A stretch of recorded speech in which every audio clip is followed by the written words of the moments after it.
come from a family that pays for grades. $1 for an A, 50 cents for a B. And as I got older, the wages went up. One year I had enough money from all my report cards for a brand new bike.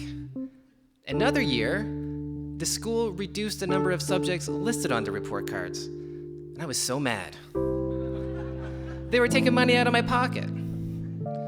After all, my parents always said, in this family, school is your job.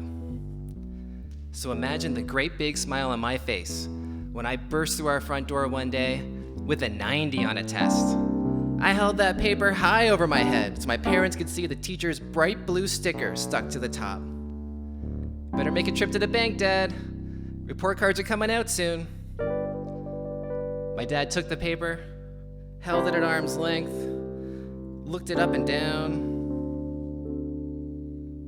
What happened to the other 10? What do you mean, what happened to the other 10? My mom said something like, stop that. You're doing to him what your grandpa did to you. Now, my dad grew up in Sydney, Nova Scotia, Whitney Pier to be exact. And every day at lunch, he'd leave school and go to his grandparents to eat. And they always asked him about his grades. So you can imagine the great big smile on his face when he burst through their front door one day with a 96 on a test. His grandpa took the paper, held it at arm's length, looked it up and down. What happened to the last 4? You see, to my dad, he was going easy on me. If I had gotten 96 on that test, he would not have asked for the other 4. But just 90, I mean, come on. Now, my great-grandpa immigrated to Canada from St. Vincent during World War I. He tried to enlist in the army, but he was told, this is a white man's war. And that was true until things got really bad. And then he was conscripted, shipped overseas, and served in a segregated unit. When he returned to Canada, he married my great-grandmother, who was also from St. Vincent. And together, they raised their kids with the value of education being paramount. My great-aunt, whom my son calls Grandma, told me that every day after school, all the kids would sit around the table and do homework for 2 or 3 hours. And if you didn't have none, or you finished early, that just meant it was time to find something to read. And before he died, my grandpa told me that, they were taught that, it wasn't enough to be as good as the white kids. They had to be better. Now, all my great aunts, all my great uncles, and my grandpa, all of them went on to earn professional degrees.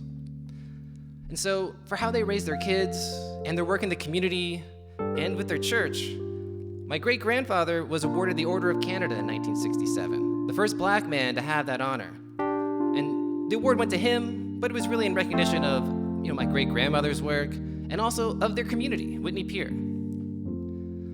My great-grandmother died before I was born. My great-grandfather died when I was just a toddler, so I never got to have a conversation with either of them. But when I think back to a conversation I had with my dad my senior year of high school, I think maybe I did. That year I had all A's on my transcripts, but they were like 90, 91, 92. And my dad was a principal at a nearby high school, so he knew the types of grades students who were earning scholarships at college were getting. So he said, no, that 90, 91, that's not good enough. Not for a young black man in Canada. Now, I hope that all my ancestors are proud that I went on to earn a PhD in psychology and that I chose to study implicit racial biases. And I hope that my son appreciates that when I told him I'd buy him the latest Assassin's Creed video game, even though he was way too young for that, if only he got an A on that test. And I hope he appreciates that that conversation wasn't just a conversation between me and him, but between him and his grandpa, and him and his great-grandpa, and him and his great-great-grandpa. So you can imagine the great big smile on his face when he burst through our front door one day with an A on that test. No, I didn't hold the paper at arm's length. I didn't look it up and down.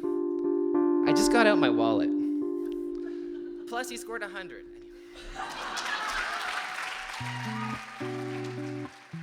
My name is Curtis Fills. I'm one of the storytellers here this year, and I'm an associate professor of psychology here at the University of Oregon. My favorite part of the storytelling experience was going back and talking with my dad and family about the story I wanted to tell and what they remembered versus what I remembered, and trying to get the real story.